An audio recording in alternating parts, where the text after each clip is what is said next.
Beehive Sports Podcast is powered by Swing Juice. Visit swingjuice.com. Use promo code Beehive20, 20% off your golf and MLBPA apparel. Tonight's episode is going to be a good one. We have a little bit of NIL talk in the opening buzz. We're going to get into the NIL. PA's talking about doing that with high schools. So we're going to be joined by our local high school expert, Brian Hagberg, and he's going to talk to us a little bit about the NIL, and we're going to discuss some concerns or, positive thoughts we have on that moving forward. Then we're going to get into some NFL contracts. We got more holdout threats happening today. That news came out. Maybe it was yesterday.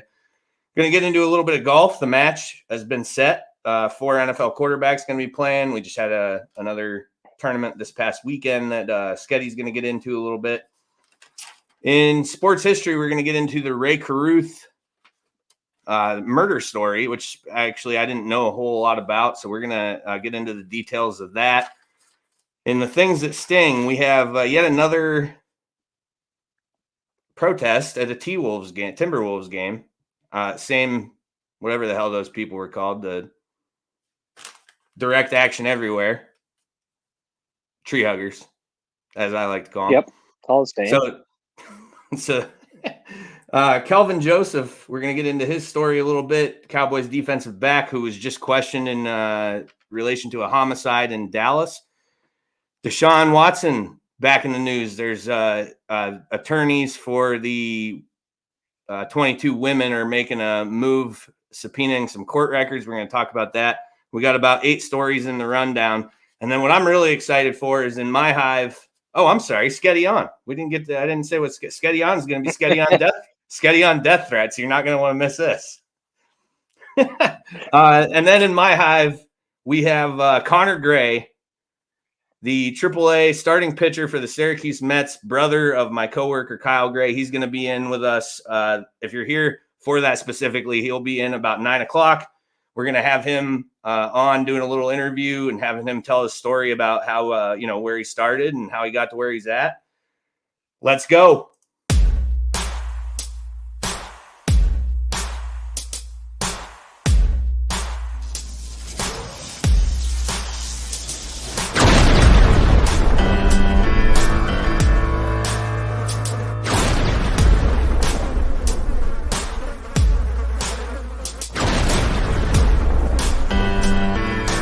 Welcome to the Beehive Sports Podcast. Here are your hosts, Joe and Sketty.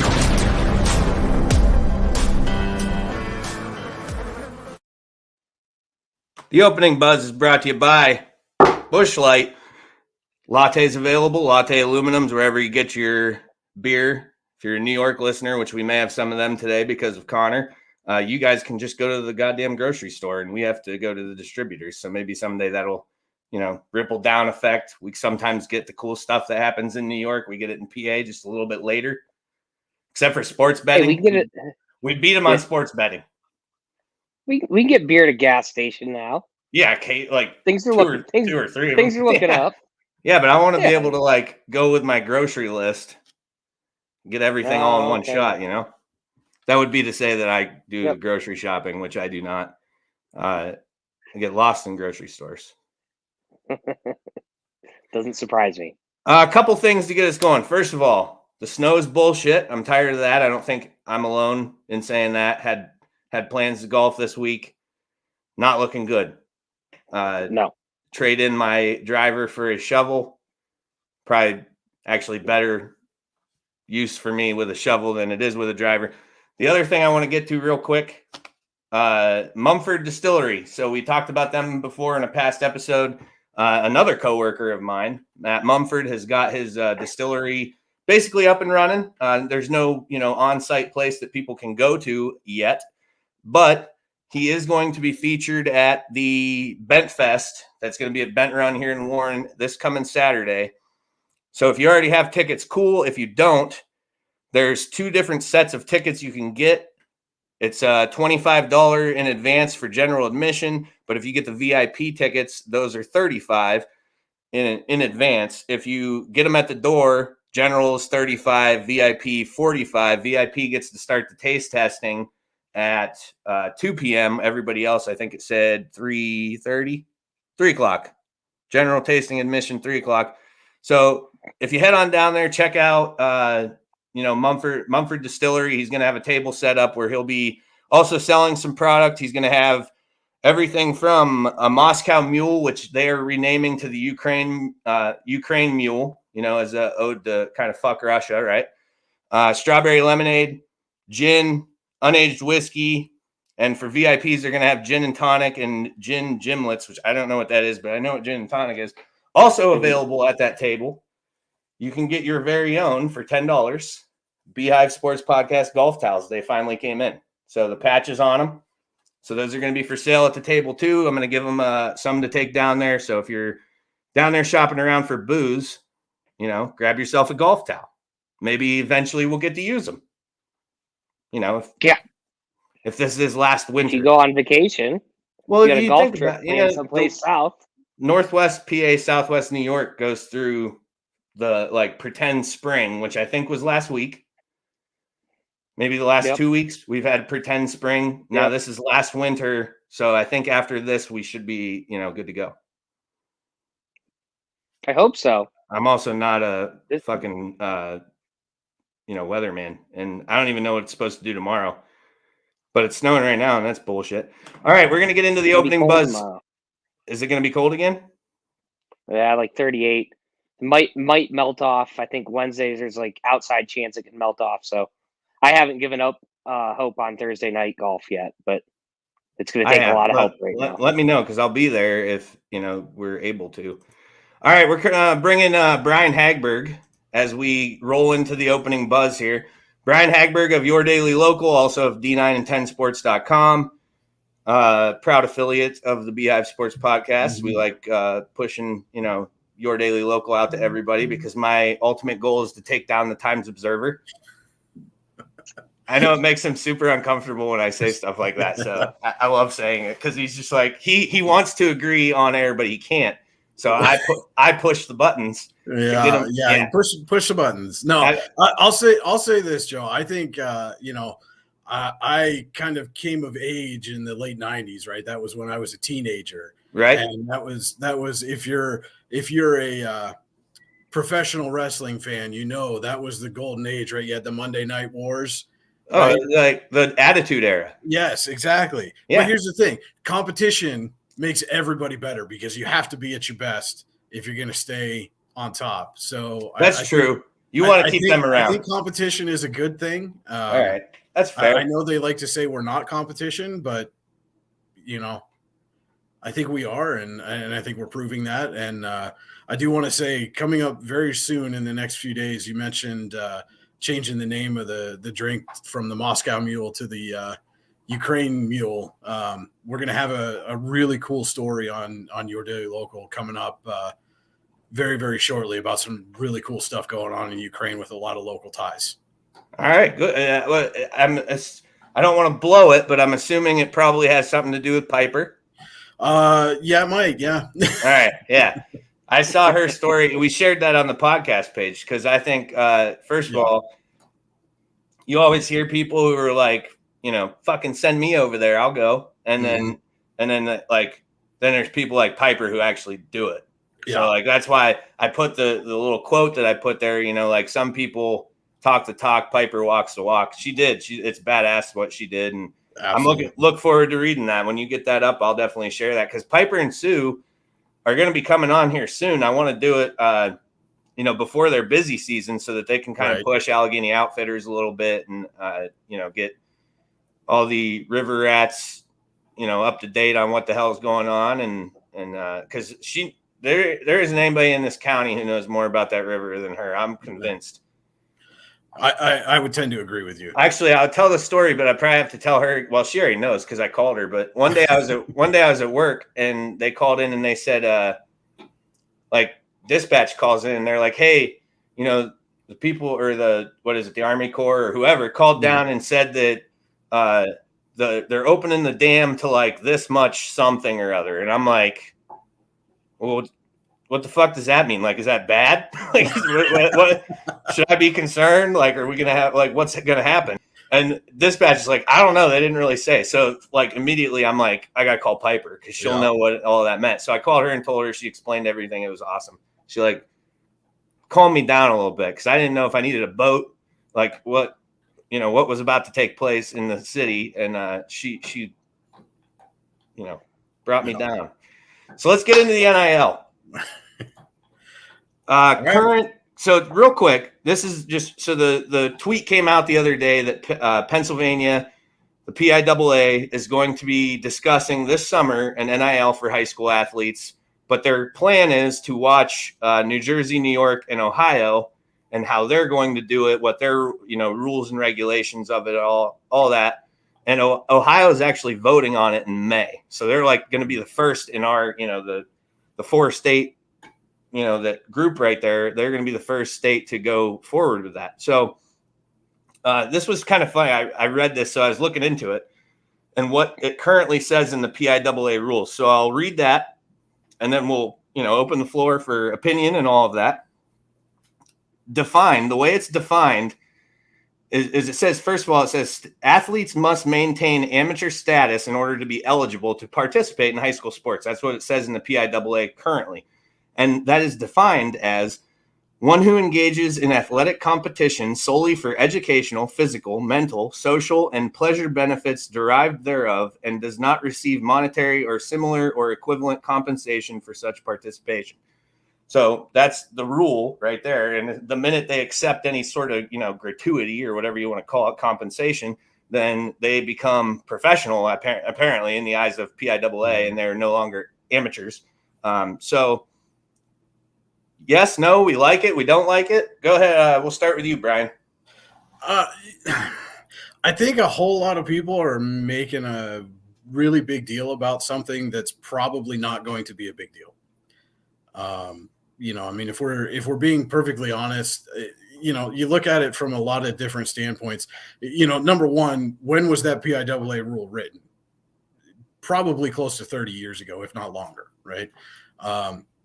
Some things have changed in that time, and I think a lot of it. I saw a conversation involving a assistant football coach who said, if a kid can go on YouTube and make videos about, ball handling or how to throw the perfect spiral or something like that, and they get a following to the point where YouTube would monetize them, why shouldn't they be able to make money on that?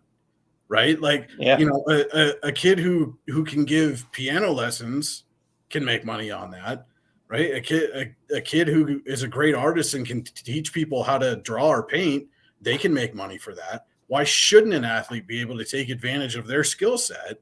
And if they can make a little bit of money, and let's be honest, this is going to be a little bit of money. I know people think NIL, and immediately you go to, some of those high-profile college players. Spencer Rattler. Exactly. We're going to scale this way down, because obviously you guys are kind of tapped in. Obviously I'm very tapped in, but if you go up to somebody on the street and ask them to name a high school athlete, how many of them are really going to be able to do it? Right. And so you look at it from the standpoint of, if you're a business and you're looking for somebody to bring on, say a television commercial or a radio spot or, our live stream or something, and to try to entice people to buy your product, is a high school kid really who you're going to turn to? And much less a high school athlete just because they're a high school athlete. And realistically, the answer is probably no. And this is not to put down high school athletes in any way, shape, or form. But realistically, if you're Midtown Motors, right, is some 16-year-old kid who's good at basketball going to help you sell cars and trucks? Right. Right. Like, yeah. If we're being honest, right. And so I really think, again, this is more or less those opportunities, like we talked about, the kid that can monetize their skill set on YouTube. If they can build a following, let them build a following. And if YouTube wants to, monetize them, they can. I don't think it's going to be something where they're all of a sudden going to be making, hundreds of thousands or millions of dollars, like some of these college kids are, because again, the scale is just totally different. Go ahead, Sketty. Yeah, I mean, I totally agree with you, Brian. I think people are making a big deal about nothing. Even college athletes, I don't think are making a ton of coin. Maybe the top 5, but outside of that, it's really nothing. I think it's a nothing deal. It's not like, Warren, the high school, is going to start paying kids from Eisenhower and Youngsville to move to the district, and we're loading the team up. I feel like that's what people think it's going to be. It's not. You're not going to get any money. It's a big nothing deal. Like you said, if you could monetize it a little bit, make some money off of YouTube, or I don't know, maybe in the cities you got some big player from a city who's popular. I'm thinking back to the LeBron Jameses of the world. Mm-hmm. Give him his money in high school. Who cares? He's probably taking it anyway. You're just cleaning everything up, So making their lives less complicated. Yeah, I think it's a big deal about nothing. I'm all for it. Let the kids get paid. Let them get whatever they can get. It's not going to be a significant amount, I don't think. Yeah, so I'm in the exact same boat as you guys. So this is kind of a boring conversation. We all agree, but no. So here's my kind of thought on it is like what a lot of people think is, well, like say like Texas, and I don't. There is a map that I saw. I didn't look at it, but there's a map that you can find that shows you which states have it legal already, which states don't. So I'm just going to use Texas as an example, okay? There's probably some towns where the high school quarterback for a Texas football team could help you sell some cars because he's the fucking man in the hood, and everybody loves this kid, right? They shut down their store, like that town's closed down for Texas high school football, do they not? Oh, that's the rumor. I've never been to Texas high school football, so yeah, me neither. But all you ever hear about is how insane they are about their high school football in Texas. So what people are fearing is like, well, players from other areas are going to move to where the schools where they could, or the areas where they can make more money or something like that. Well, you need to also keep in mind with that is that your kid, plays here and he plays really well, and he might be the talk of this town. But you take him to one of these bigger schools, and he might not be anybody, not even starting. You can't just assume that you're going to go to any place and play. So some of the stuff too that I saw was like Quinn Ewers, the kid who left high school early and went to Ohio State. Like that was one of the reasons why. And people, part of their reasoning to do this is like kids like him. But you also keep in mind this kid was like a top, 10 recruit in the country, 5-star quarterback. So everybody wanted him, and he pledged to Ohio State early and left high school. And that was part of the reason why he left high school early was because he knew if he went to Ohio State, he could start marketing himself. And then I was reading too about some high school basketball players across the country. But again, you're talking like the top 25 in the nation who have like 3.3 million followers on Instagram. So they're, this kid's getting a fat check from some app company to promote their app on his Instagram. And but like you said, this is really going to be kind of to me like a patchwork quilt of where it's going to work and where it's not going to work. And I'm not saying it wouldn't work in Warren. I'm just saying it'd be a lot harder for them to do it here than it would be for, somebody in Philly or Pittsburgh or the bigger areas. So I'm on board with you guys as far as that goes. Well, and I know, you mentioned the kids going to bigger schools to try to get, better exposure and things like that. And again, and I saw this point made a couple of times throughout the week. Isn't that happening already? Yeah. Again, if we're being honest, let's be honest about it. That's happening already. Does it maybe send a couple more kids that way? Again, maybe, but like you said, you're a big fish in probably a very tiny pond, and a lot of these kids are all of a sudden jumping into the ocean, and it's a world of difference, and there's no guarantee that anything's going to come of it regardless, and then again, it comes down to what are they marketing? What are they getting paid for? How much are they getting paid? High school kids can have a job. Right. If they can do something where they, again, can take advantage of their own natural talents, which isn't that what high school is supposed to be about? Is it helping you learn what your natural talents are and what you want to do in life? If you can start doing that while you're in high school, why should the PIAA be able to say, no, you can't. Well, and then to add to that, the kid who doesn't have practice, for 2 hours every day after school is more likely to be able to pick up a job somewhere, after an after school job, your first job when you're 15, 16, whatever, you're putting in applications and you get hired, whether you're, even if it's at a fast food joint, whatever, who cares? You're a young kid getting your first job, learning how to, work a schedule. Athletes even at the high school level do not have that much time on their hands to be able to do that. It would literally give them no free time. And I mean, I'm not sure about what a high school homework workload looks like these days. It's been a while since I've been there, but shut up, Sketty. It's not funny. I see you laughing. I've been out almost as long, but yeah, I know that's true. Brian's been out longer than both of us. Yeah, I knew that was coming. But anyways, no, like it's just there's more opportunity for the non-athletes to work and function, whereas the high school students can't. And if they're that dedicated to their craft, I mean, there's kids in town who I see who go right from games. I've seen Nyquist, Tommy. I've seen that kid go literally from a game, like he was playing a game. And I didn't know he was playing a game, but I heard it on the radio. And like 2 hours later, I'm at the Y working out, and he's down there shooting hoops. And I was like, Tommy, didn't you just have a game? He's like, yeah.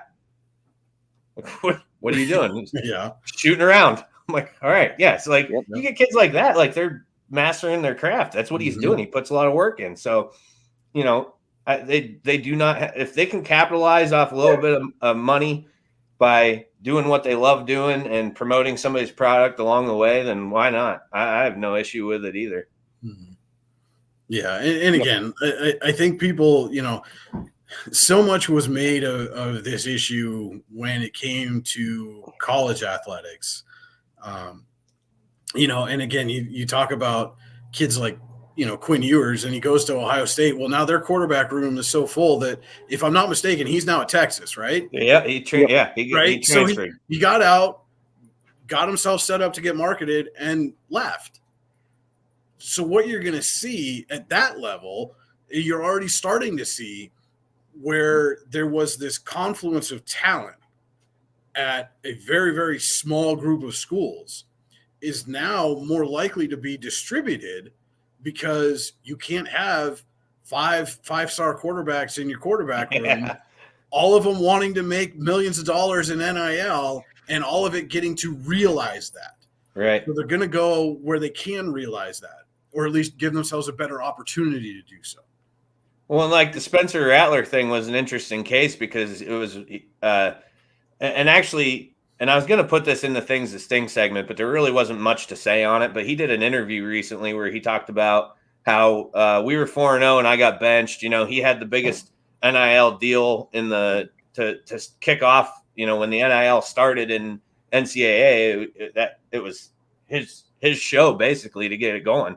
And, he ends up getting benched when they're 4-0, which he noted, and then he transfers to South Carolina, and now he's kind of dragging Oklahoma through the mud, saying it was a toxic environment and this and that. And, of course, they had the coach leave mid-season, or, well, not mid-season, but, right before bowl games, as that always seems to happen. But, I don't know.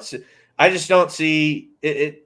A lot of it's going to be trial and error, I think. You got to feel this kind of stuff out and tweak it along the way. And some people are going to bitch about that when it happens, and some people are going to embrace it. It's just the way things go. It's new territory. It's not like you said, the rule that was written 30 years ago when we didn't have, every 10, 15 social media platforms you could be on, and all these different apps and stuff people can use. It's just trial and error. Well, and again, to me, it comes down to, how much money does the PIAA make? Right. Probably. I mean, yeah. I know what they charge us to broadcast a playoff game. Right. Right. And what they're charging people to get in and go watch these games.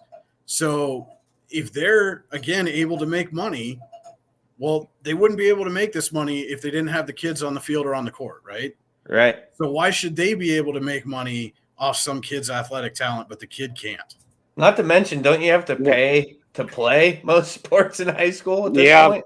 Right. So why should they be able to Aren't you like you listening to yourself over there? Oh, yeah. Something. How do you sound? Well, I'm battling a little cold, so I'm a little nasally today. Well, don't have the golden tones like I usually do for the game broadcast. So but, don't they pay to play though? Most sports, like you have to, you don't get. You do here, but again, a lot of the booster clubs take care of a lot of those, participation fees and things like that. And I'm sure it's different from school district to school district, but I know for sure, Warren County is not the only one with essentially a pay to play program. And again, if that helps alleviate some of what the boosters have to do from a fundraising perspective, or they can take some of that money and not have to pay for as many kids to participate, all the better, because then it's going to go into, better facilities, better equipment, things like that. And certainly, it'd be nice if we could see, boosters and school districts and the PIAA come together and, start working and giving some of these officials a bigger paycheck too. So, again, if the kids are able to make some money and they're able to put it back into the pot a little bit too, everybody benefits. Yeah. I'll agree with the referee thing and umpires, of course, because the abuse they go through, it's amazing that anybody still wants to do that. Mm-hmm. Of course, people say that about police too. Like, why do you even want to subject yourself to that? But here I am. So I get it. But even in the things that sting, last week, we talked about the female umpire down in Mississippi who got punched in the mouth after she ejected a parent. The parent waited in the parking lot, came up and whacked her. And I mean, she was all banged up from that. It's insane that whatever. But real quick, almost been there myself. Yeah. Oh yeah, because you ump, right? Mm-hmm. Yeah. I'm umpired. You ever want to take some abuse?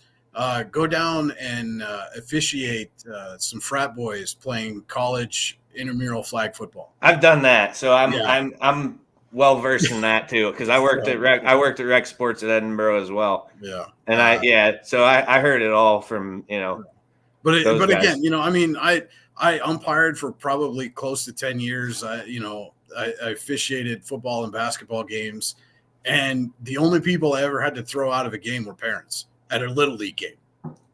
That's embarrassing. That's and it is. It really is. Yeah. Hey, real quick, because I know you got to get going, don't you? Yeah, I got to put kids to bed. See, this is one of those things you're going to realize that bedtime is like the best time of the day. I'm excited to figure that out. It won't be long. Month and a couple weeks anyways. But before you go, I don't know if you heard, but a couple weeks ago, I have an app idea for you. Okay. So figure out how much it costs to make an app, because I don't know shit about shit when it comes to that. About $15,000. That's it? Well, a Peppermill can finance that. Yeah. All they gotta do is chocolate milk is going up again. All they gotta do is sell 3 glasses of chocolate milk, and we'll be able to finance fucking app. Perfect. Sketty, get on that. Good. So I have an app idea I'm going to get a hold of you about. We need to make it happen. All right. All right, Brian. Thanks for joining us. Good seeing you. Always pleasure having you on, and we'll talk soon. All right, guys. I appreciate it. Brian. All right, we're moving on. We got to scoot ahead because we got 25 minutes. We're going to be running late. All right, NFL contracts. Let's get into it real quick. So your boy Debo, Terry McLaurin, and AJ Brown saying they're holding out of hold on. We got to throw that up there for sure. Peppermill money. Exactly. Yeah. Thank you, JD. So holding out, this is the ripple. We're still feeling the ripple down effect of Christian Kirk. Yeah. I mean, again, this is allegedly too. This is Schefter we're talking about. So that's fair. Who knows if it's actually accurate, but said that McLaurin, Brown, and Debo aren't going to participate in any on-field activities until they get new deals. It said voluntary, though. Did it say voluntary? Was It that? did. So that's OTAs or not OTAs, but OTAs are voluntary, right? Yeah. The only thing they have to go to I is think there's different sets. mandatory mini camp and training camp. Yeah, is what they have to go to. But yep. Yeah, so this is going to continue to, ripple down effect from. I know Hunter says it's from Amari Cooper. I still think Christian Kirk, because Amari Cooper, I think is. Yeah, Amari Cooper was good, and Christian Kirk. He's still not get. Yeah, he's not getting as much as Christian Kirk is going to get. So, like, embarrassing. it's. While we're talking about the Browns, Denzel Ward, big contract today. He's a $100 million man now at defensive back, second of their kind, behind Ramsey. These teams have crazy money trees. I want to know where to get one because, just how. Yeah, I thought for sure Ward was going to have to go because they paid everyone else already. Like, how are they making it work? Well, the Bills are stuck at $6 million cap space right now, and they can't get anybody. And everybody. The 49ers have $2 million in cap space, and they don't have half the deals that these guys have. Doesn't make any sense to me. I don't get it. I don't get it. Let's get into golf real quick. June 1st. I'm excited. You are not. Yeah. Brady and Rodgers versus Allen and Mahomes in the match. It's on a Wednesday. It's 6:30. Why aren't you excited for this? I just feel like it's just going to be garbage TV. Part of the draw of the match always was seeing, a top NFL guy with a pro golfer, and then they're out there teaming it up. I always liked Phil is coaching Barkley through stuff, and just that dynamic of it. I feel like this is just like watching a shitty foursome from your fucking country club go golf. I just don't who wants to watch a bunch of 12 handicaps golf? Especially because it's probably going to be dry too. Jackson Mahomes is going to be there fucking TikToking behind a green. It excites me now. Rodgers is a good stick, but outside of Rodgers, I don't know if any of them are. I don't even know if they're single digit handicaps. Allen was in one of them. They let anybody into those. Doesn't matter. No, when they tell you that they're I mean, you'll find out. You'll have to let me know. I will let you know. I'm going to do an entire segment on it. And then I figured Brady, the old guys versus the young guys. No, let's keep the rivalry going. Pair Rodgers up with fucking Allen and Mahomes and Brady or something. That would be. I don't know. I don't like. I don't know. I kind of like the young Bucks versus the old Bucks, and then Brady, during his extended retirement, probably shedded a couple strokes off his handicap. Don't you think? In that in the 3 weeks it was that only he was 2 retired? months, so probably not. Yeah, no, not enough. Not enough to work on that. Nick Bryan, guaranteed money is how the Browns get around it. That is factual. Yeah. But True. Again, there's gonna come a point here in a few years is where they're not gonna have any. There's gonna be red colors. Those numbers are all gonna be colored red because they're gonna be in a hole. Yep. But that's what the Rams ruined football. Let's just come out and say it. The Rams ruined football.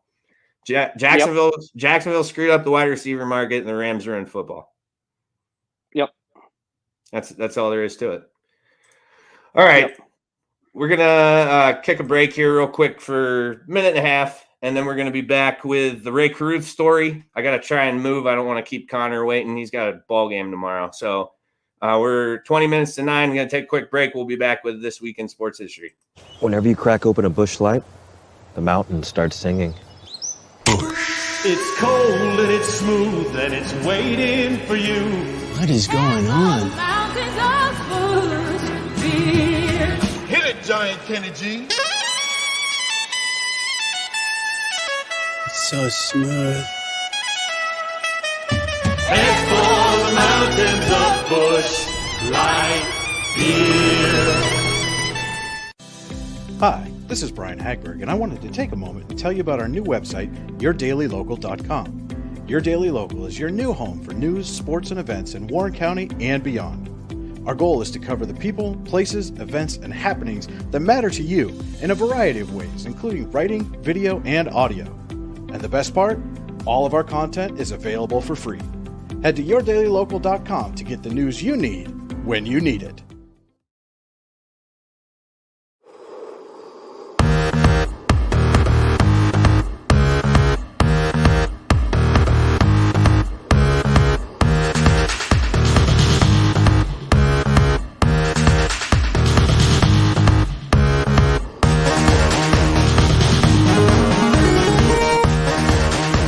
let's take a look back at this week in sports history.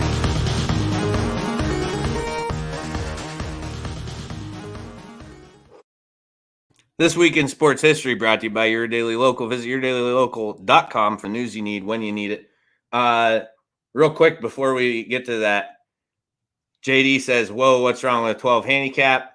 I agree, Sketty. What is wrong with a 12 handicap? I wanted to address this. There's nothing wrong with a 12 handicap at all. That you're better than probably 90% of the golfers in the world if you're a 12 handicap. I'm just not clearing time out of my schedule to watch you play golf. That's just like that's it. Like, if it was good for you. If it was Jimmy G, if Jimmy G was in that, you'd be kicked back with a box of tissues and your favorite scented hand lotion watching that shit. I wouldn't even watch because I would just know that Jimmy G is gonna win. So like just talk to me in 4 hours when it happens. On the last hole. It would have to be, right? Oh yeah, absolutely. Absolutely. All right, sports history. We are getting into. No, Darren, get out of here. He asked if it's pay-per-view. No, it's on TNT, bro. Come on. It used to be pay-per-view, so Darren's not far off. No, the first one was. It was like the first one when it was Tiger versus Phil. Yeah, they can't charge for 12 handicaps playing against each other. But anyway, Ray Carruth. We're on to it. So Ray Carruth, a lot of people are familiar with the story. We're just going to get into the details about it. Wide receiver from the Carolina Panthers who, was involved in a plotted homicide. So he was a first-team All-American at Colorado, the 27th pick in the 97 draft. His rookie season put up some good numbers, so he had high hopes. He's 44 receptions, 544, and 4 touchdowns. Going into his second year, he breaks his foot. That's 1998. In June of 1998, he is at a pool party where he meets a woman by the name of Cherika Adams, who was a Charlotte area woman, real estate agent / stripper. Interesting combination. Fell out of touch. They kind of just talked here and there. And then in November of 98, at a teammate's birthday party at the strip club where Adams worked, they, meet up again. And this is when they kind of start having this relationship that Carruth describes as based on sex, hookups, no intentions of anything more of a relationship or anything like that. So according to Carruth, they hooked up about 5 times, but, never had anything until she got pregnant. So he gets her pregnant. Her friends claim that Adams wanted to start a family with Carruth. Carruth had other plans, clearly. He was paying child support already to his high school sweetheart, who he had a child with in Sacramento, California. He asks Adams to have an abortion. She refuses. However, this is a claim that Carruth disputes. He said that he never asked her to do that. So who knows? It's two sides there. In 1999, Carruth meets a man by the name of Van Brett Watkins, who was a security guard at a strip club. Carruth hired him to do odd jobs. They didn't say what the odd jobs were, but I can only imagine probably like maybe security or something like that. They met through a mutual friend. So Watkins is a New York native, bad dude, served a lot of time, claims he has killed 4 people prior to Adams, and they were all hired hits. So Carruth asks Watkins to jump her, basically, and beat the shit out of her, get her to change her mind about having this kid. He, believe it or not, Watkins he was a little hesitant because he didn't want to beat up a woman. And he was also hesitant because he said, I don't beat people up. I kill them. So the deal was $3,000 up front, $3,000 more after, he kills her. So they have several ideas they toss around, but training camp's coming up. Nothing materialized. Carruth wanted to be at training camp when it happened so that it wouldn't, he'd have an alibi. He's here. It happened here. Couldn't have been him. But that didn't pan out, clearly. So in November of 1999, Adams, who was 8 months pregnant at the time, because it's getting so close to birth, Carruth starts to get a little impatient. So he arranges a date with her where they're going to go to the movies in South Charlotte. Prior to the date, Carruth meets with Watkins, a guy by the name of Michael Kennedy, who is a local drug dealer to that area, and Kennedy's best buddy, Stanley Abraham, who is also in the drug game. And they decide that they are going to use Kennedy's Nissan Altima. And Kennedy also acquired a .38 revolver to give to Watkins to do this. So while they're on the date, Watkins, Abraham, and Kennedy are all just cruising around waiting for this date to end. Date ends just before midnight. Carruth tells Adams that he's going to stay at her house. They're in separate cars because they met at the movie theater. So as they're driving, Carruth's in front. They're heading to Adams's house. Carruth in front, Adams in the back. Watkins and those guys pull up behind them. So they're traveling 3 cars down a road which is called Ray Road. And just prior to McAndrew Drive in South Charlotte, Carruth stops his car in the middle of the road, forcing her to stop. When she stops, Kennedy drives the car out around. Watkins shoots her, hits her 4 times, gets out, thinks she's dead, gets back in the car. They all take off. The problem was Adams wasn't dead. She's still alive. She's bleeding profusely, but she calls 911. She says she's been shot. She says, I've been shot. I'm at Wessex Square.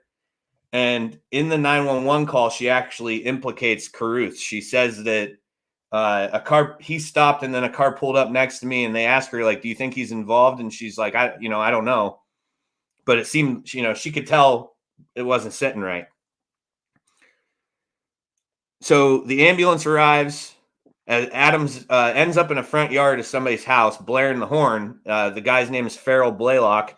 He comes out. The ambulance gets there. They transport her to Carolina Medical Center. Keep in mind, pregnant.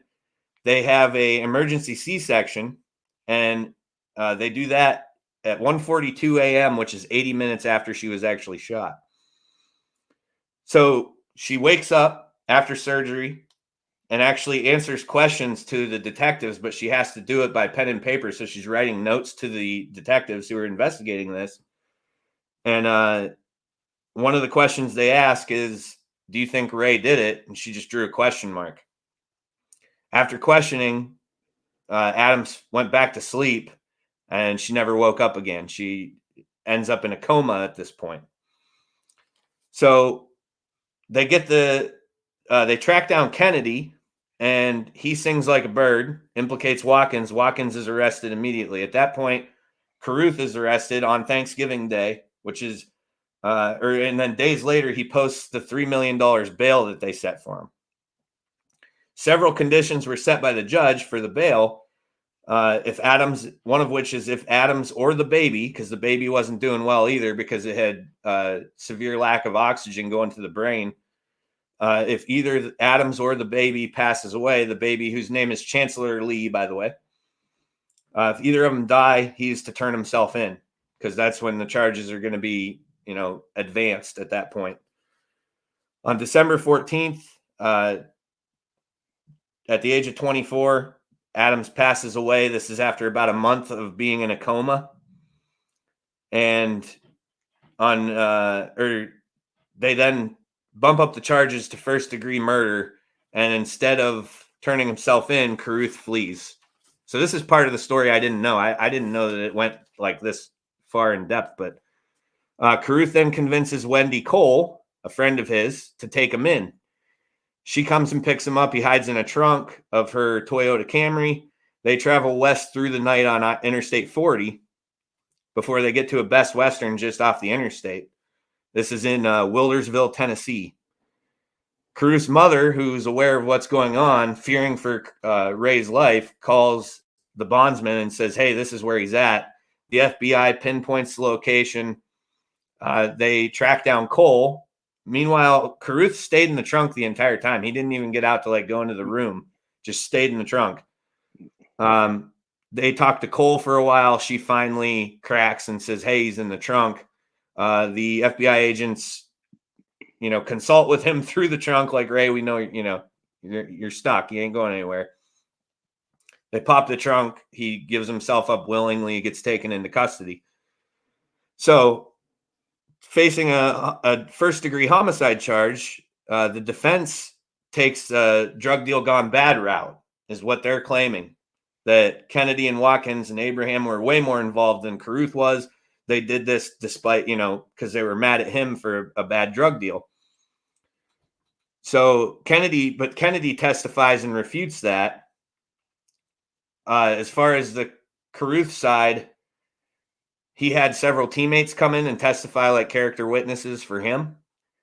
Muhsin Muhammad was the one, big one that I recognized his name. But and then, of course, the prosecutors got like all of Ray Carruth's exes to testify. So they were, as great as the character witnesses may have been, it was all shot down by everybody who's ever been in a relationship with him.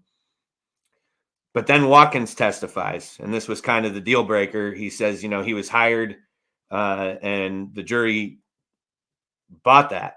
However, on January 19th, 2001, he's found guilty, but he's found guilty of conspiracy and 2 lesser charges, not guilty of first-degree murder. The jury agreed that it was a charging issue and that he shouldn't have been charged with the first-degree murder because he wasn't the trigger man. He should have been charged with second degree. And they said that we would have found him guilty of, but he wasn't charged with that. So he was sentenced to 18 years and 11 months minimum, no more than 24 years and 4 months. Credit with time for 13 months served. Kennedy did 11 years. He was released in 2011. Abraham did less than 2 years, released in 2001.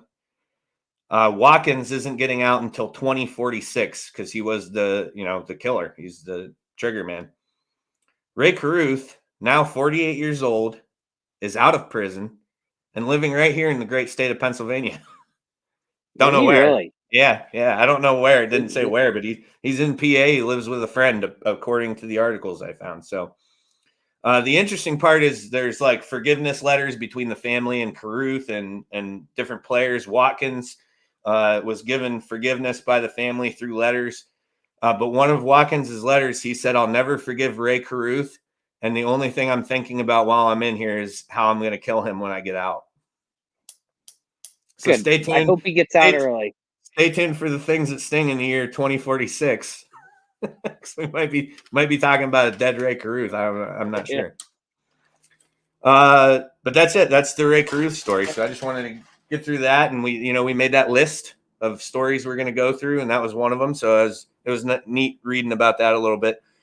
This Week in Sports History is brought to you by Your Daily Local. Visit Your Daily Local for the news you need when you need it. We're going to take a quick break. We'll be back with Sketty on. Hey there, everyone. This is Phil with JP Photography. I know. A photography ad on a sports show? I get it. You're here for sports talk and listening to Joe and Sketty's insane rambling. Wait, what? But bear with me for a few. I just want to tell you that JP Photography not only offers wedding photography, but also does events, engagements, headshots, family photos, and even some product photography. Be sure to check us out on Facebook and Instagram. Just search for JP Photography or go directly to our website at johnphilphotography.com. That's JONPHIL photography.com. Hey everyone, it's Sketty, and I want to give a shout out to Rocket Detailing in North Warren. They make it super convenient and easy to have your car detailed.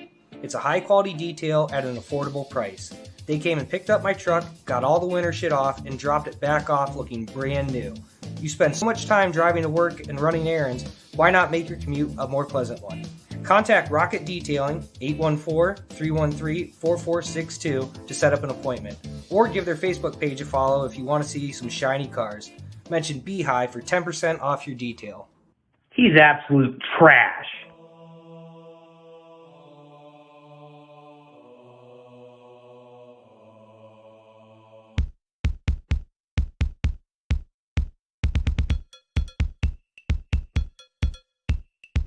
Sketty on.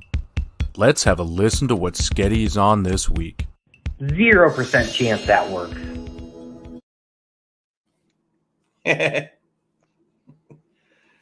This week, Sketty on Sports brought to you by Rocket Detailing, 814-313-4462.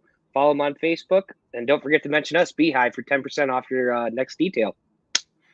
Hey, real quick, before we get to Sketty on death threats, I want to give a shout out to our other commercial there, Phil, who just received the Governor's Award for promoting community and economic revitalization.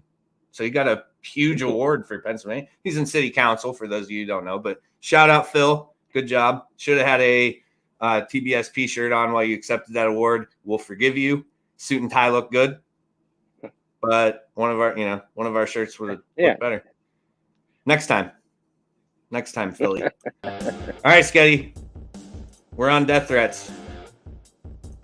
Yeah. So apparently people have been giving Deebo Samuel death threats over this whole contract situation that might not even be a contract situation. He basically just took the Niners stuff off of his Instagram. Makes no sense to me. Like, if you're going to do that, just give up on life. You're a piece of shit. Like, how are you going to threaten someone's life? And I know none of our listeners are people that are going to be, giving these death threats to people, but like, you shouldn't even be mad.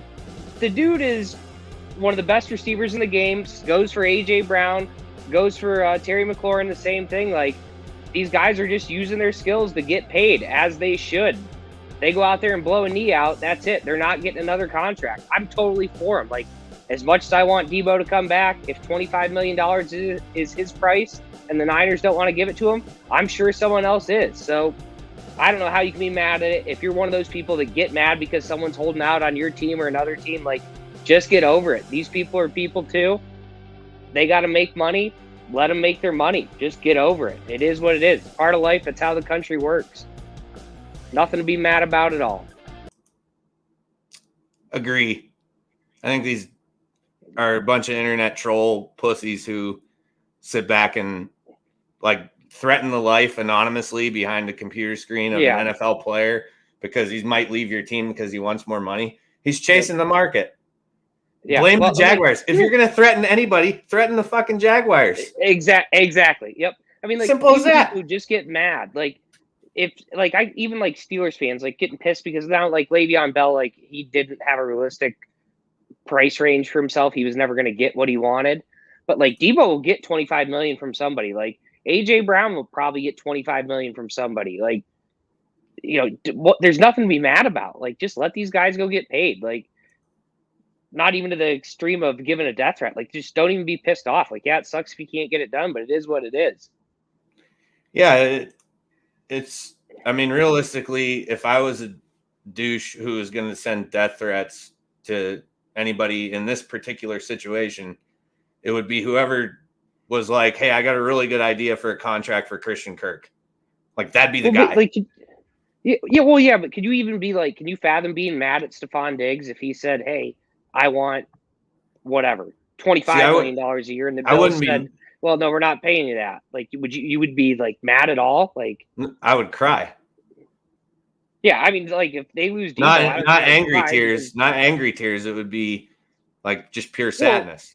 I'm glad they locked him up because I love that guy. I don't want the 49ers to lose Deebo, but I also like have a brain and realize $25 million is a lot for a wide receiver. So if that's what he wants and the team doesn't feel he's worth it, I think that's stupid by the team. But if that's where they're at, that's where they're at. There's nothing to be pissed off about. Like, right now, Nick Bosa, if they let him walk and don't give him whatever he wants, then I might get angry. That's where I'll draw my line. For an edge rusher, I don't know if I go quite death threat.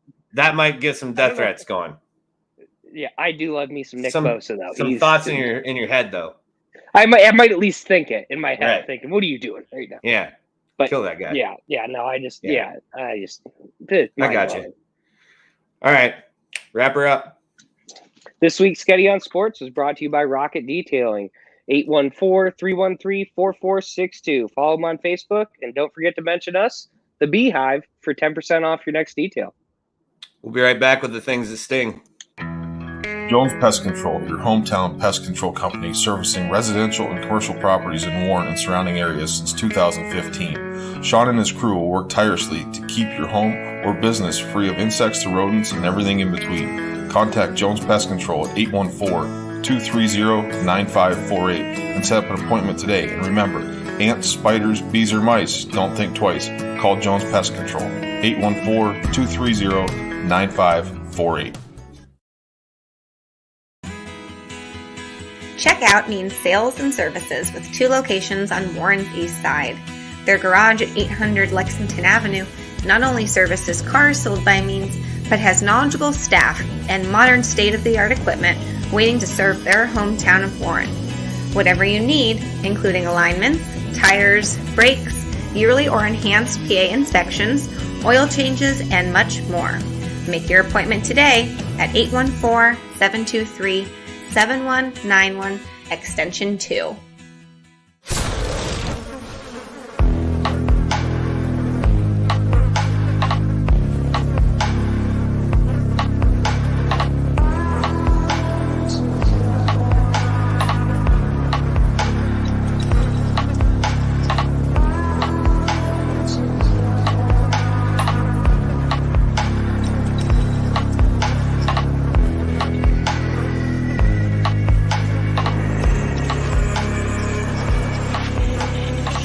It's now time for the things that sting.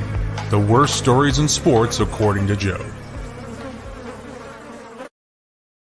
This edition of the Things That Stings, powered by Jones Pest Control. Ants, spiders, bees, or mice, don't think twice. Call Jones Pest Control at 814-230-9548. Let's get to it. Banners, please. Number 1. Last week, we talked in the Things That Sting about Glue Lady. Glue Lady glued herself to the floor at the T-Wolves play-in game in protest of Glenn Taylor, the owner of the Timberwolves, has an egg farm. She's from Direct Action Everywhere and glues herself to the floor. They remove her, whatever, end of story. It was fun for a whole 2 minutes. Nobody cared. Now they have their first home game in the playoffs. And we have another one strike again. This one was identified, though. This is Zoe Rosenberg, who is a organizer for Direct Action Everywhere, chains herself to the hoop midway through the second again. It is unknown how the metal chain got through security. So that's the problem. Okay, that was going to be my question. Yeah. How the hell did she get a chain through security? No. That doesn't make any Big sense. issue. So you can expect now, from what I read, the Timberwolves will be ramping up in a big way security at the games because these disruptions keep happening. It has drawn zero attention from my brain to whatever it is that they're actually protesting, and more attention to the fact that these people are fucking insane. And it just find something. I couldn't imagine dedicating that much time in my life into hating something. It just can't do it. Yeah. Life's too short. Kelvin Joseph, the Cowboys defensive back, last month was involved in an incident. Surveillance video has now been released by Dallas PD, where a shooting occurred and a 20-year-old male is succumbed and has passed away from the gunshot wounds. The vehicle the gunshots came from, Kelvin Joseph, the Cowboys defensive back, was a passenger in. So the surveillance video shows 2 groups of people, Kelvin Joseph's people and Cameron Ray's people, get into a little spat.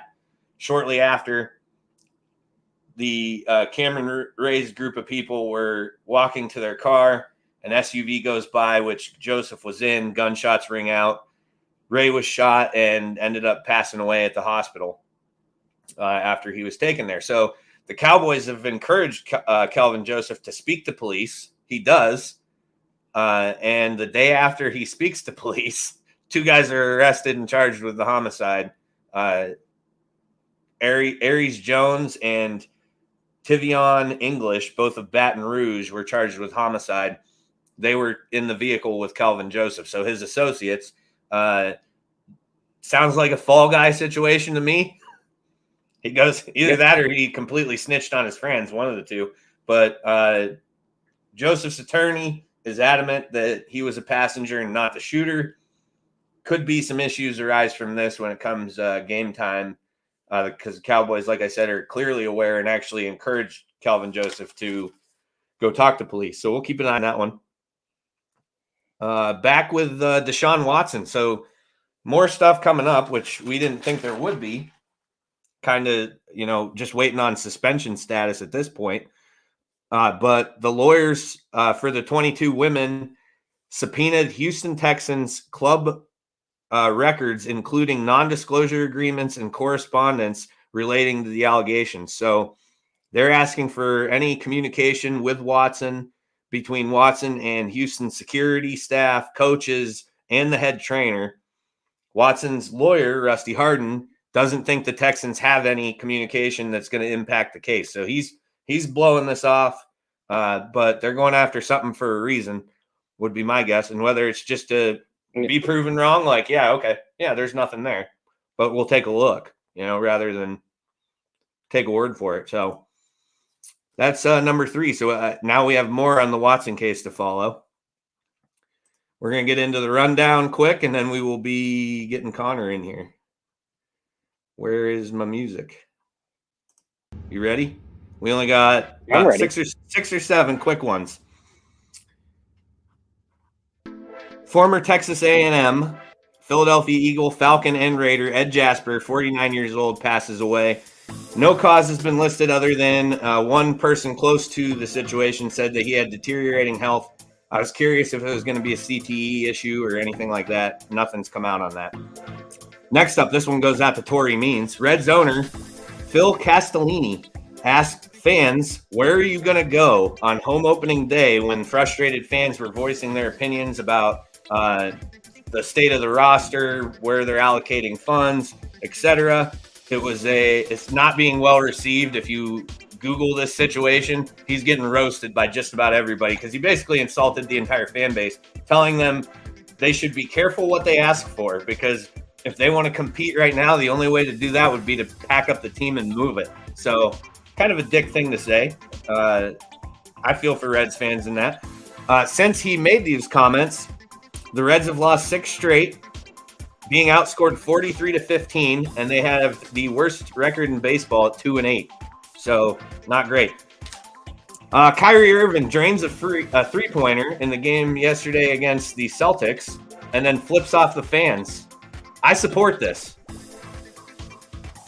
I don't see a problem with it. He's hearing much worse shit on that floor from fans heckling him. If he flips him a bird, I'm over the high road. Take the high road. Fuck that.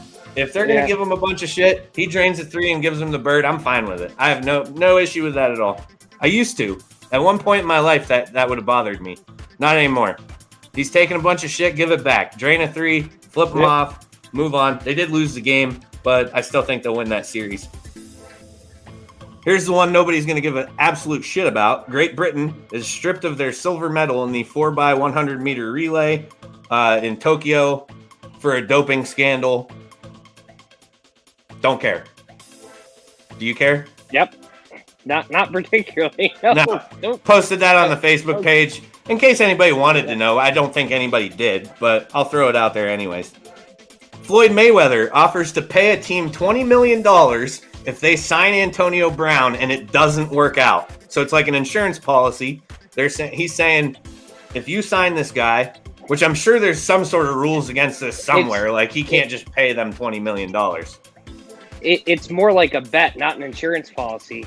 He's telling the team, you sign him, and then if he doesn't have any problems, you give me $20 million. Oh, he did say that? So they would have to pay him $20 million. That was the way I read it. I'm not a general manager, he was just saying but I am a gambler, and I like the odds in that. If I'm a general manager, I'm rolling the dice. That's what I was thinking. It's never going to work out with Antonio Brown. You can make it. You can make it. Antonio Brown's good enough to be worth the $20 million. So yeah, fuck it. Let's do it. You could make him quit if you wanted to. Easily. Clearly, he's easily triggered. You can get him fired up. Like, if it's not working out, but he's like, I'm not quitting because $20 million. I'd just be like, watch this. I can get you out the door.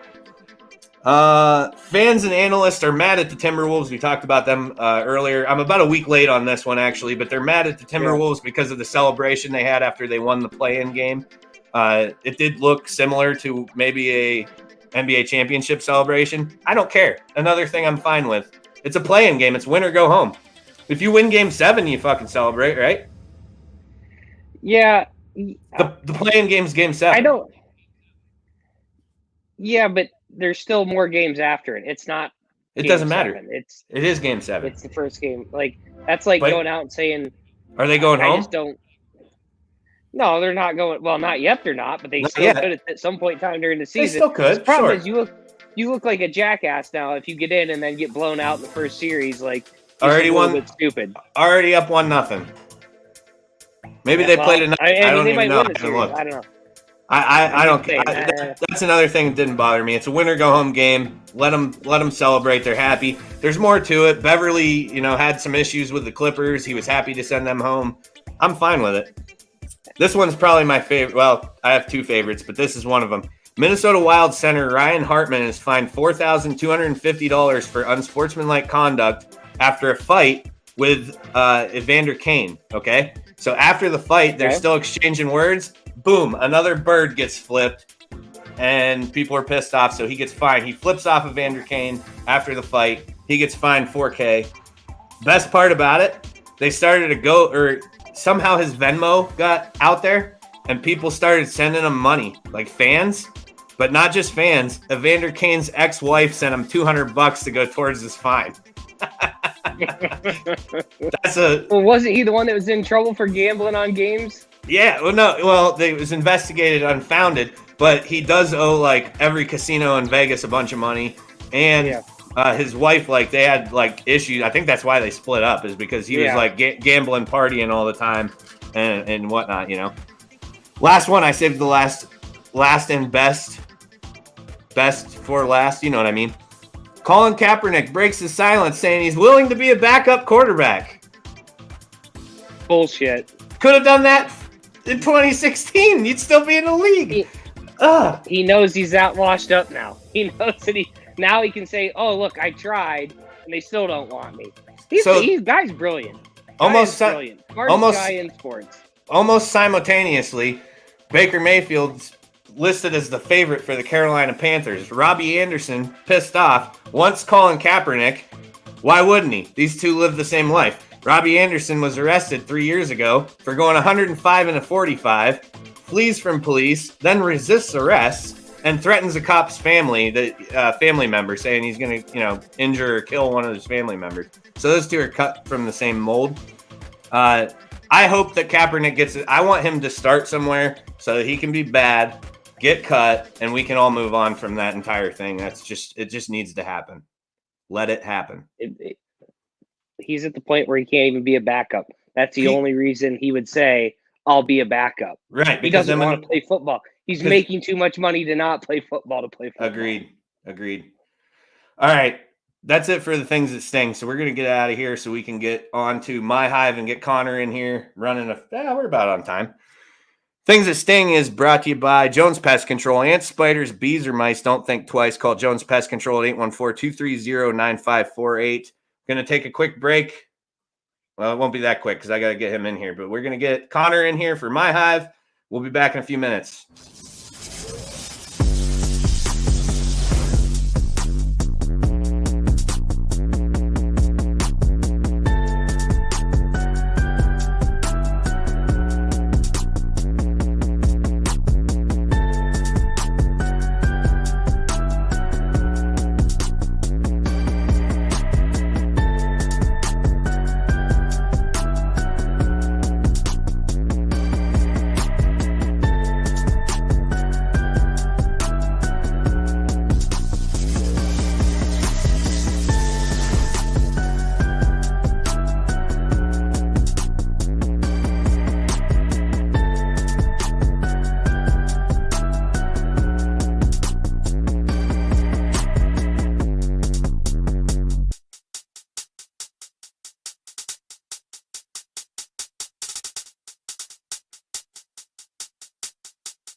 Blue Line Auto, located at 1606 Pennsylvania Avenue East in Warren, is locally owned and operated and is a family-run business specializing in vehicle sales and service.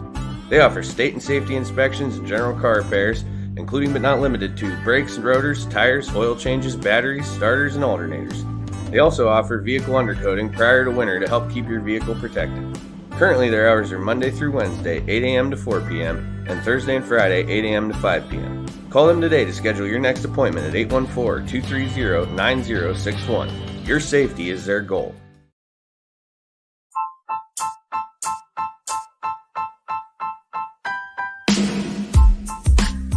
Hi, this is Ryan Klein, the host of the new pop culture podcast, Me, Myself, and Rye.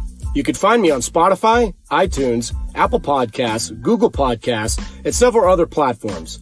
Special guests, breakaway shows, bonus episodes, cold beers, and a whole lot more. So what are you guys and gals waiting for? Subscribe now to the Me, Myself, and Rye podcast on Spotify or wherever it is that you get your shows and start listening today.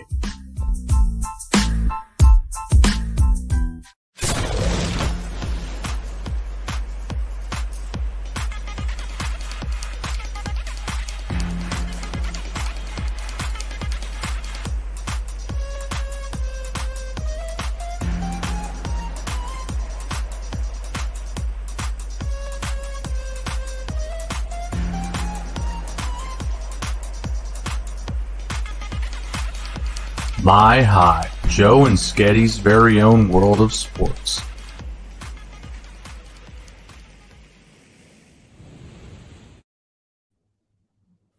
My Hive is presented by Blue Line Auto. For all your automotive needs, call Blue Line Auto at 814-230-9061 or stop in at 1606 Pennsylvania Avenue East in Warren.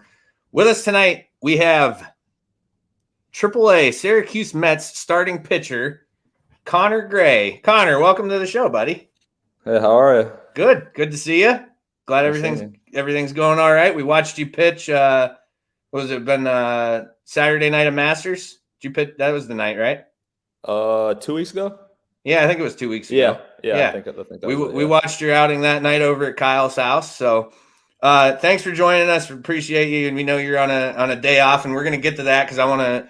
That's one of our questions we're gonna get to is what your life is like on a day off. No problem. So real quick some listeners will know this, some may not. Connor is the brother of Kyle, who's a coworker of mine at WPD. So he's gathered a good, fan base out of a lot of police officers down in Warren, and even our whole town. Like you got Frewsburg native, so you're not far away. But we're gonna start you off with a question that you're never gonna see this coming. All right. So Kyle.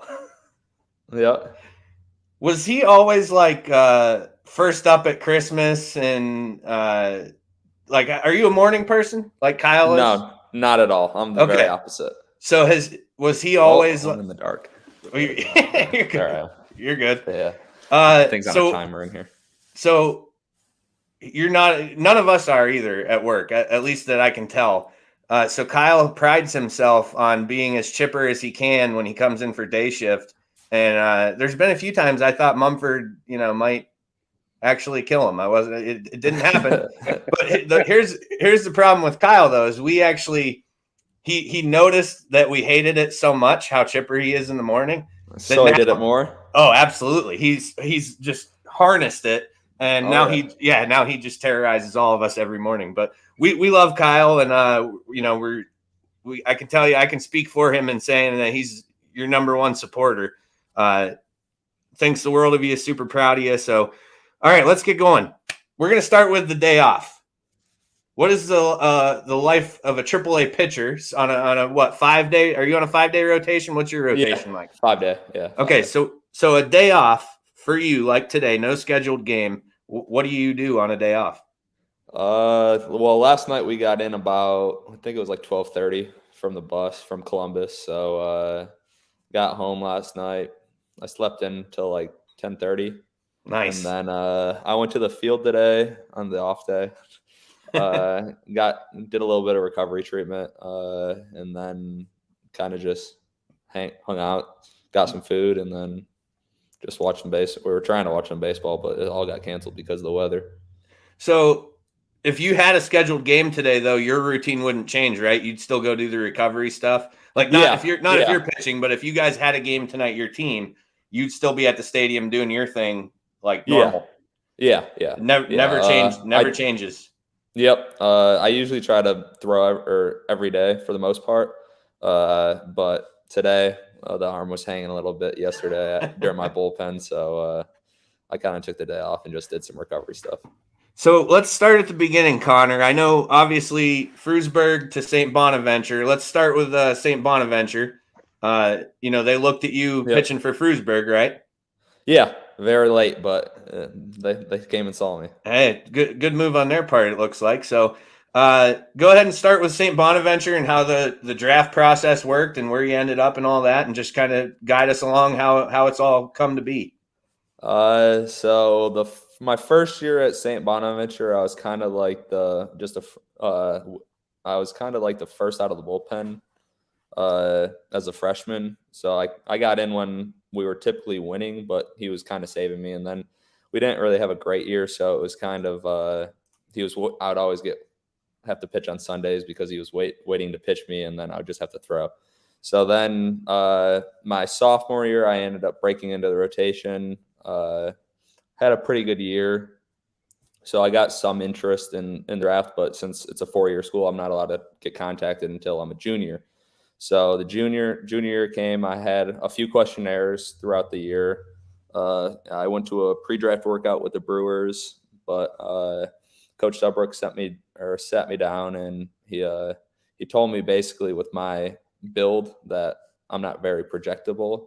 One of the good things about Subbrook was that he's very honest with you, and he's like you're not the biggest right now, and you're only throwing like 90-91 at the time. He's like, you're really not going to get taken as a junior, so the best thing is just focus on next year and then work hard and then kind of put everything into that. And that's what I did, and I threw really well my senior year, and then got a lot more teams interested in me, and then ended up getting drafted by the D-backs. And I mean, the scout for the D-backs was like texting me almost every week leading up to the draft, asking if I would sign, and it was just the same question over and over again. And then I think it was the third day, middle of Saturday, and he called me and said they drafted me. So it was a whirlwind.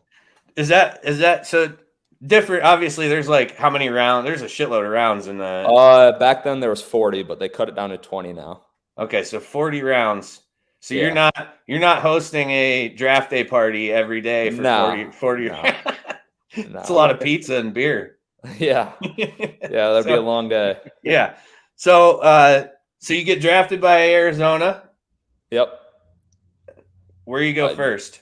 So I got called he called me around, I think 2 or 3, saying I got drafted, and then he's like, I'll call you later with the details.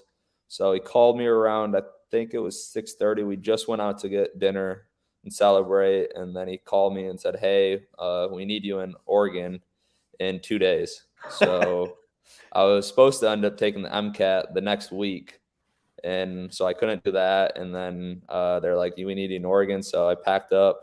I was in Oregon in 2 days, and then signed my contract. And then I think 2 days in the mini camp that we had there, and then I got shipped off to Montana to play in Missoula. Missoula Osprey, right? Yep. I remember when you were there. So yeah. I could almost probably name every team you've been on, but not it'd be hard for me to do it in a row. So we'll fast forward a little bit. COVID hits. Yep. And then that's when you got your probably only real bit of bad news you've had so far throughout your career, right? Yeah. It was, I think, May 28th. We call it D-Day for us minor leaguers who ended up getting released. Because there were so many of us who got released that day, and they called and said, hey, we're going to release you. We don't have room for you really in the org, so we're just going to have to let you go. So, and this was a COVID thing, right? Because they had teams not playing. Yeah. And then I think 3 of their teams got contracted. So they ended up losing their rookie ball teams and their short season teams. So then the whole org got shrunk. So what happens then? I mean, you're probably I mean, I could only imagine that, you know, you're trying to work towards your dream, obviously, Yeah. and this happens. So this is like worst day of your life potentially. Yeah. And then So I was working out all of COVID still, preparing, because I thought with the spring I had and how good I felt, I thought I was going to get invited to the alt site that year and maybe possibly even debut. I thought that year would have been the year I would have debuted, because just how the way I felt going into spring training. It was the hardest I threw. I had a really good spring training. I got in a big league game. But so I was staying ready, hoping to get that phone call to go to the alt site, and it didn't happen. And then I got that call, and then I had a few indie ball teams reach out to me that summer asking if I wanted to play.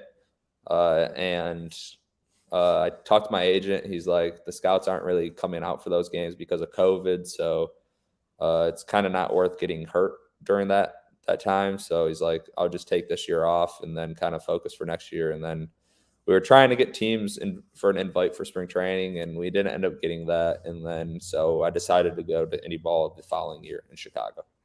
And this is where we get to Kane County, right? No, this was in the Chicago Dogs. Kane County was my low A team with the D-backs. Oh, it was? Yeah. Well, my first start with the Chicago Dogs was against Kane County. Okay, So well we gotta go backwards. We gotta go backwards then, because all right. So we're going back before COVID now. So we're Yeah, bouncing around. My timeline's not great here. So I was in Kane in 17. And you made history. I did. You made history by throwing Kane County Cougars' only perfect game. Yep. Which I actually found the video today, because I was trying to hunt down a picture of you to put on the and I wanted a cool one. I was hoping to find one in the Mets gear, but I couldn't get any good ones.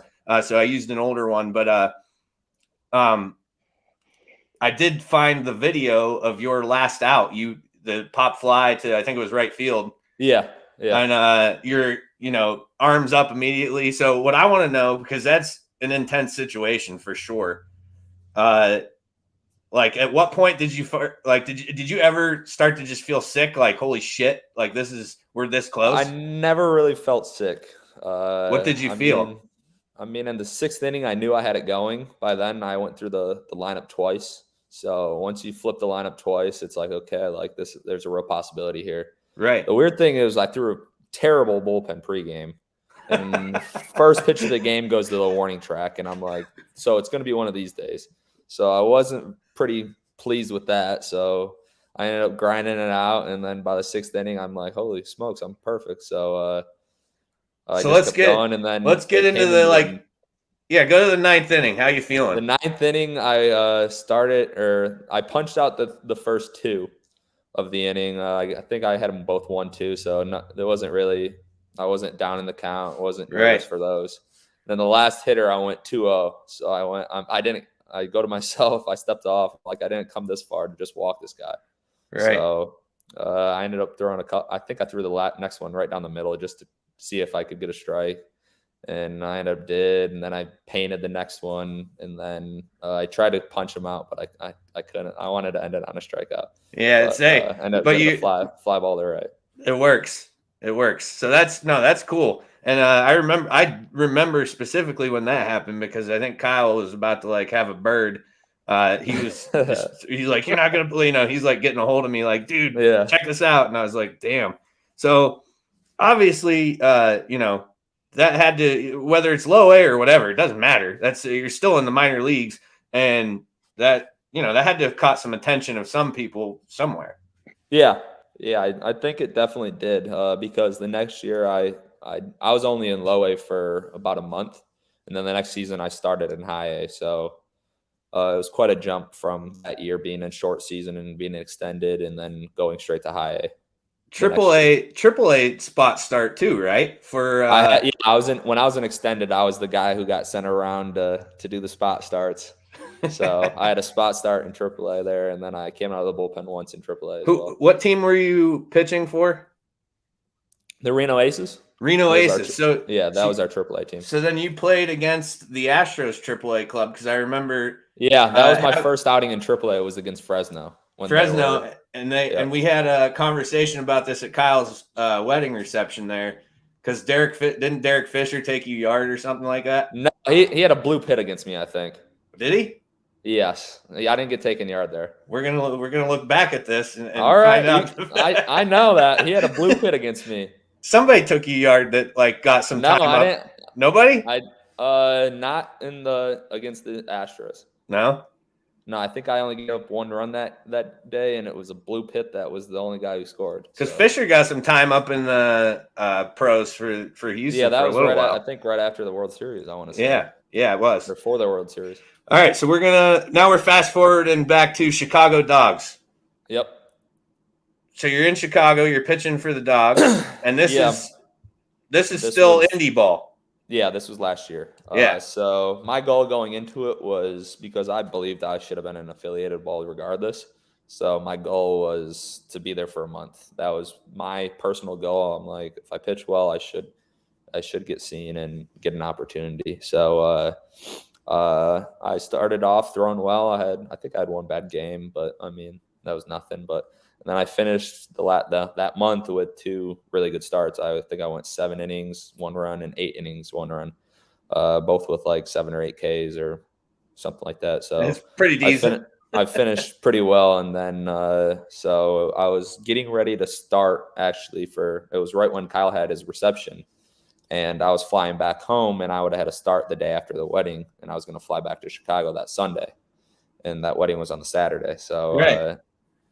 So I was going to fly back in the morning to go to Sunday, and then they called me, I think I want to say it was Thursday. It was Wednesday or Thursday that it was right before. I think it was Wednesday that they called and said, "Hey, that we purchased your contract." And I was showering at the time, getting ready to leave, and I heard the locker room erupt, and usually that meant someone was getting picked up. So just so happened to be you.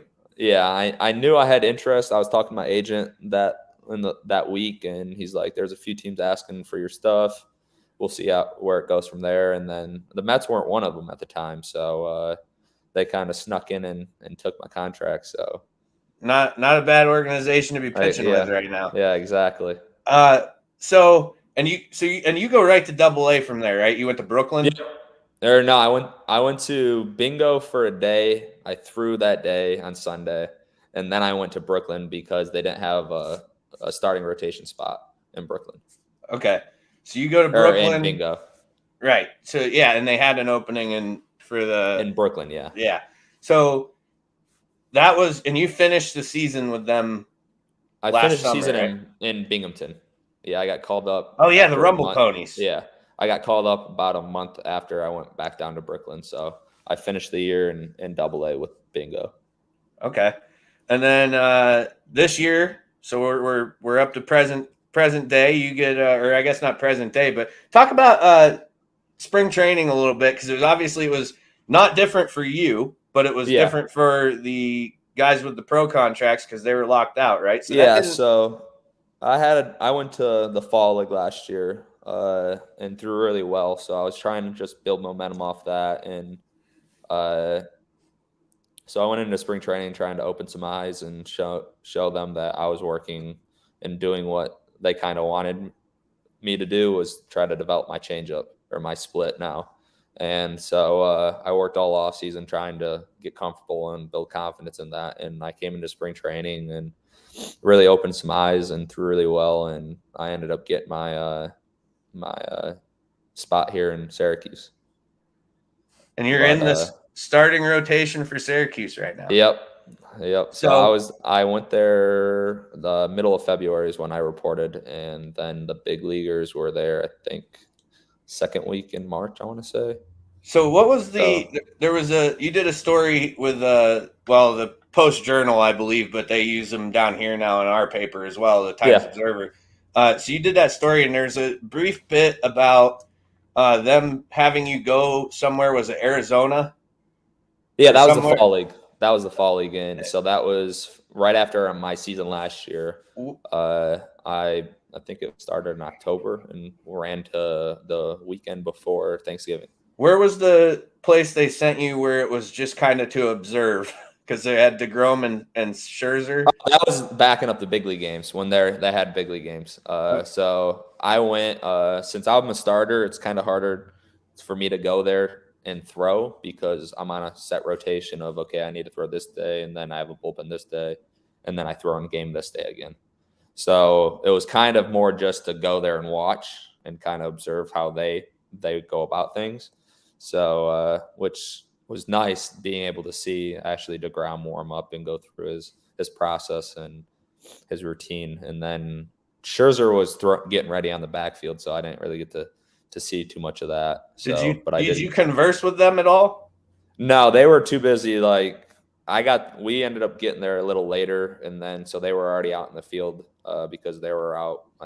DeGrom was out there 40 minutes before game start, so you really couldn't talk to him. And then we were in the bullpen, so we weren't in the dugout so I couldn't talk to DeGrom after he came out of the game. Okay.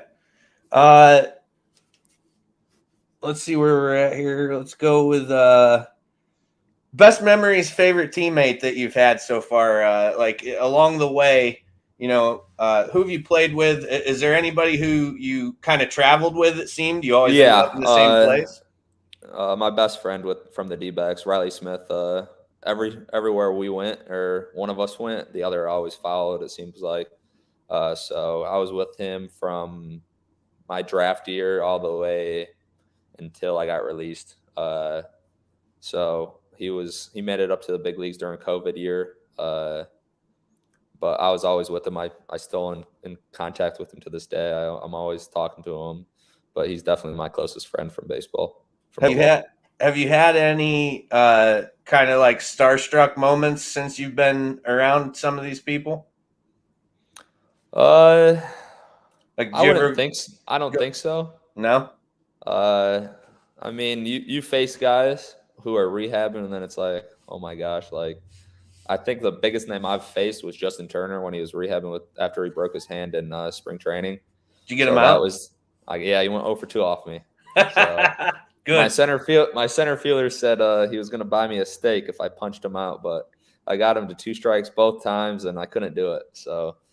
Well, we have one of our most avid listeners is a huge Dodgers fan, so I'm really glad that he got to hear that because we rag on him quite a bit. And actually, he posted a question. If anybody who's listening does have questions, feel free to put them in the comments. Darren wants to know what your take is, and this is the Dodgers fan. We call him Stat Guy Darren because if there's like we're talking about something and we don't know, like there's a number we're looking for. He's our stat guy. He'll in the comments in a second. It's awesome. We should probably put him. If we had a payroll, he'd be on it. So he wants to know what is your take on Kershaw getting pulled during the perfect outing he was having going on there? Was that a week ago with the Dodgers? Yeah, I don't know whose decision it was, whether it was his, because usually at that point the manager asks. Like, hey, how are you feeling? Like, do you want to keep going? So, like, I know Garrett Cole said something about, like, if it were me, like, I wouldn't let him pull me. So, or it was somebody said something like if you're a dog and you have that dog mentality of, like, no, you're not taking me out of this game. Right. Like, I don't care if it's early in the season. Like, if that's me, I'm not getting pulled. I'm trying to finish that. Right. It would have been the 24th and like what? They said it's because it's a long season, but like you only have a chance to do that so many times in your career, and because I think there's 27 perfect games in MLB history, so 23. 23. So it's it would have been the 24th in like 220,000 games. So played. when are you like the chances of you having that again it's slim to none. So you really have to take advantage of going for it at that time. I understand it's early in the season, but like you were at 80 pitches. Your pitch count is usually up to 100. So you should be able, and the way he was throwing, he should have been able to probably get it. Yeah, if you're 80 pitches in the 8th inning. So, I don't know whose decision it was, but if I'm a pitcher, I'm not letting the manager take me out there. So another topic just to bring up real quick, because you this is something we did discuss at the wedding that I do recall, even though you're saying I misremembered Roger Clemens, quote me, the Derek Fisher thing. Anyways, but we talked about the foreign substance deal and how the crackdown on foreign substances and just what were some of your thoughts on some of the rule changes that they made as far as that went? I mean, I get why they did it because like the stuff that they were using is just absurdly sticky. Spider tack, right? Yeah, like spider tack. I don't see there should be no reason why you should be using that stuff. Like how sticky it is incredible. Like you take the top off and it's literally like a spider web pulling it off. It's incredible. So like there should be no room for that in like pitching. Like I get like the natural stuff like sunscreen rosin, like have some kind of tackiness. Like we use these balls out in Arizona that MLB was experimenting with, and they had like it was basically like rock climbing salt, or like it's kind of like tacky in a way, and then they rubbed up the baseballs with them. I liked them. A lot of people didn't, but I kind of liked them, and they were tacky enough where you didn't have like it was tacky where you had grip, and that's why I feel like a lot of pitchers kind of want to use that sticky stuff is because they need some kind of grip. They're not like a lot of guys aren't using it to make their stuff nastier.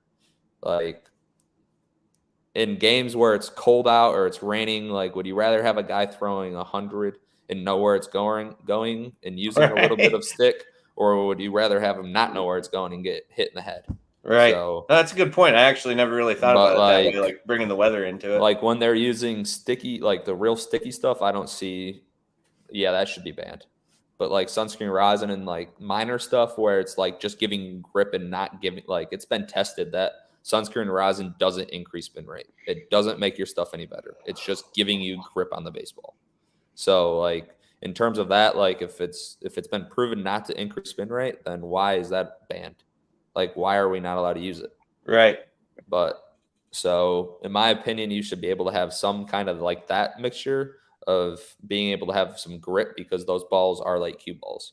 There's like if they aren't properly rubbed up and they're like new rubbed up and the mud still like actually got some moisture in it, then they're fine. But like once that mud dries and becomes dust, then there's no grip on those balls. Yeah, right.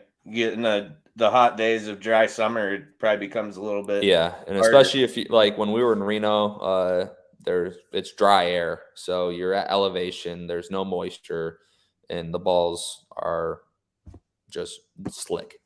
So I watched I'm pretty sure I caught Shohei Ohtani cheating the other day, but I didn't say anything because I'm not a rat. Like I'm not like Mike Fiers. This year has been a little different because normally they check your glove, your belt, your hat. And this year they've only had to check my pitching hand, so which is odd that now that they've only checked your hand and not any other things. So now I feel like guys can just put stuff back in their hat wherever they want. Yeah. See, so Ohtani's got that nice black, longer kind of hair, and after every pitch, he's taking his hat off and running his fingers through his hair. I was like, he's cheating. That's I caught him red-handed. But again, I'm not Mike Fiers, so I'm not going to rat him out. If you Ohtani, because I really like Ohtani. I just wish he was on a different team. Yeah. But pitch wise, what's in your arsenal? I have the main three, and then I just switched from a changeup to a split. So I got the fastball. I throw a four seam. Then I go curveball, slider, and then my modified changeup, which is a modified split. So next time you're down here, because we'll probably have you down again this winter to watch some football like we did there, would you let me like stand in and just throw pitches by me so I can just see what they look like?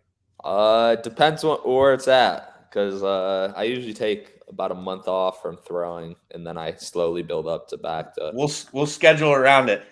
Also, if there's any temptation to brush me back, please don't, because I'm 38 and the chances of me being able to get out of the way, not what they used to be.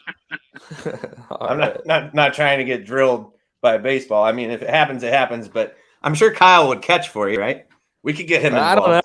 I don't know. He was never a catcher. That was my job. But. Did he tell you? Probably didn't, because I don't know how often you talk about random shit. But so the Jamestown Old Timers, you know that team, the Jamestown team. It's like the 50 and over guys who play like random games against people. There's a handful of Warren guys in it, actually. So they're called the Jamestown Old Timers. They play at what's it called? Dietrich Park. Is that what that place is called? Yeah. So that's where they play. And they basically challenged WPD to a game of baseball, they said. Me and Kyle are like, it sounds like injuries, but, maybe we'll think about it.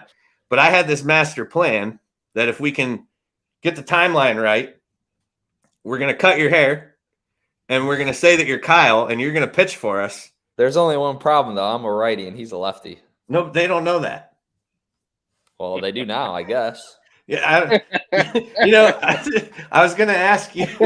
I was going to say if you're facing, if anyone's watching this, then they do now. Well, those guys might be. But one question I was going to ask you, and I'm like, no, I shouldn't ask that because, maybe he doesn't want a secret out there. But then I was like, what pro baseball players are going to be watching this podcast? Probably not any. So if you have a guy, the best hitter you've ever faced, down 0-2. What are you coming with? I guess that depends on what I threw him previously. Well, you pick. Probably most of the time, I'm going to throw him my curveball. Because you're going to try and get him to chase, right? At this point, when you get him down. Yeah.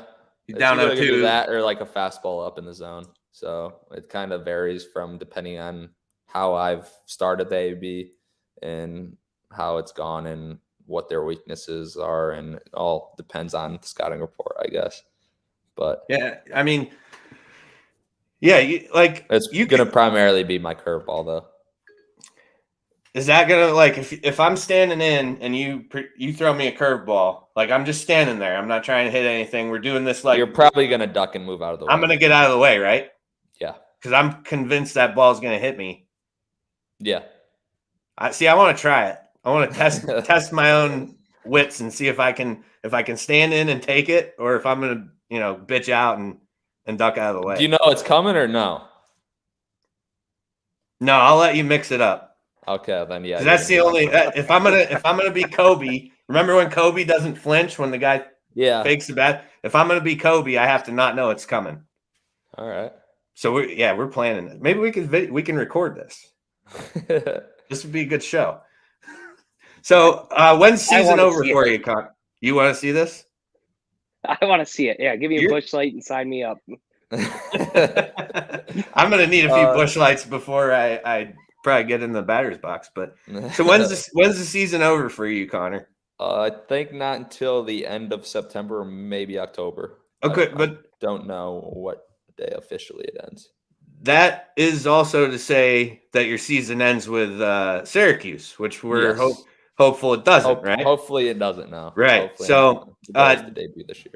Do you know, is there obviously not like a list or anything, but they have their top prospects kind of, in mind. Yeah. Where are you about at? Do you know? I have no idea, to be honest. That's probably a good thing. I do know they're high on me. I've been told that a lot of guys like me in the org, so I need to keep pitching well and then kind of show them that I've pitched well here, and then that will give me the opportunity to get to the big leagues. So I just need to be consistent here first, and then show them I belong up there. So that's the goal. I can tell you have Frewsburg rooting for you. You have Warren rooting for you. There's a lot of people in your corner. Like I said at the beginning, Kyle, I can't even begin to tell you, and I'm sure you know, but he's so proud of you and everything that you've accomplished. And the best part about it is you're not done yet. Yep. Like it's not, you haven't stopped. So, we'll let you go, Connor. Thanks for joining us. Do you have any shout outs, hellos you want to give? Is your parents watching or anything? I don't know. I'm sure they are. My mom's really good at finding everything. So. Well, Kyle shared it, and I think your brother, I think Randy did too. No, that's my dad, I think, on Twitter who shared it. Oh, it was? Sure. Yeah, that's my dad. Wow. Your dad has Twitter? Oh, yeah. He loves that. And he's a badass golfer, right? He is. Yeah, he kicks my butt. So, well, trust me, Kyle kicks all of ours. So the family of athletes runs pretty deep within the Grays. So, Connor, thanks for joining us. Hopefully, maybe later on, as time goes, we'll have you back on again. You can update us on how everything's going, and for sure, would love to have you. So, thanks for joining us, man. No problem. Thanks for having me. Good stuff. Absolutely. Quality interview. I loved all the questions you asked, Sketty. Thanks. I had a lot, prepared for this. You were doing good. I was just letting it flow, bud. I wrote a bunch down, and then I fucked up the Kane County thing, though. I forgot that was when he was an affiliate of the Diamondback. For some reason, I thought that was when he went to Indy Ball that he did that. But we backtracked. It's fine. Everything's fine. Yeah, we got it. All right. You got anything else you need to talk about? I've got nothing I need to talk about. I'd already said on the for Bent Fest, these will be available. Yep. You can also get them by contacting us. Beehive Sports Podcast golf towels have arrived, $10 a piece. We also still have shirts available. So if you're interested, get a hold of somebody who knows us, or just message the page. That'd be the easier route. Eliminate the middleman. That's my style. Yep. Eliminate the middleman. Message the page. Yep. Who talk to me, talk to Sketty, whoever, we can get you hooked up. We got shirts. We have golf towels now. We have 10 hats like this one, but those are going to be part of giveaways because I only have 10 and I don't want to, but we're going to get more because I think the patches and the hats, we have a heat presser guy and we have a sew shop woman in our corner now. Really building the team out. We're building the team, Still no tech guy. Still no tech guy, and that shows. I mean, don't have a hockey guy. Nothing about hockey except for Evander Kane getting the bird flip to him. That's the extent of our hockey knowledge. All right, that's going to wrap it up for this week. Just so everybody knows, it's going to be Monday nights from this point forward until football season rolls back around. Want to thank the sponsors: Swing Juice, Busch Light, Your Daily Local, Rocket Detailing, JP Photography, Means Sales and Service, Jones Pest Control, Me, Myself, and Ride Podcast, and Blue Line Auto. We appreciate all of you. Everybody who listened, chimed in. Comments were good today. We're, getting some good comments in there, and we appreciate everybody. Till next time, take care. Be safe.